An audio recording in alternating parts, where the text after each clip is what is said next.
सुनो हाँ यार, तुम दिन भर सफाई करती हो तो और एक मैं हूँ कि मैं पूरे घर में दिन भर कचरा फैला देता हूँ, कभी भी अपनी चीजें सही जगह पे नहीं रखता हूँ। कम से कम समझ में तो आई ये बात आपके। समझ में आया, लेकिन एक चीज नहीं समझ में आया क्या? कि इस चीज को लेके कभी हमारा आपस में झगड़ा नहीं हुआ, ऐसा क्यों?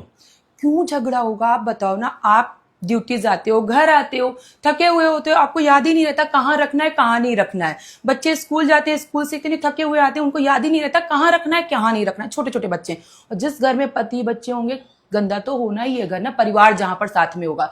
मेरा काम है, मेरी चॉइस है साफ सफाई करके रखना घर को। एक घर की लक्ष्मी या घर की जो औरत होती है उसका काम होता है घर को संवार के रखना, यही हमारी जिम्मेदारी होती है। और झगड़े की क्या बात है इसमें? जैसे हम घर का साफ सफाई रखते हैं, अगर हम अपने दिमाग की भी साफ सफाई रखेंगे ना, कि हमें किसी दूसरे से एक्सपेक्ट नहीं करना है कि वो साफ सुथरा रखे, हमें खुद से एक्सपेक्ट करना है कि मैं जितना कर सकती हूँ उतने में ही खुश रहूंगी। दूसरों से एक्सपेक्ट करूंगी तो झगड़ा तो होगा ही होगा, पर हम आपसे एक्सपेक्ट ही नहीं करते।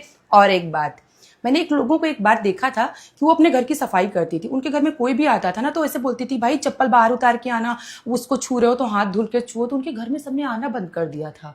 आपको पता है उनका नाम क्या रख दिया गया था? सफाई वाली आंटी। अरे तो उसका रीजन ये होता है ना कि अपनी जो भी चीजें हैं, अपनी पसंद किसी और के ऊपर नहीं थोपनी चाहिए। और परिवार है, घर है, तो गंदा तो होना है। हमारा काम है अच्छे से संवार के रखना।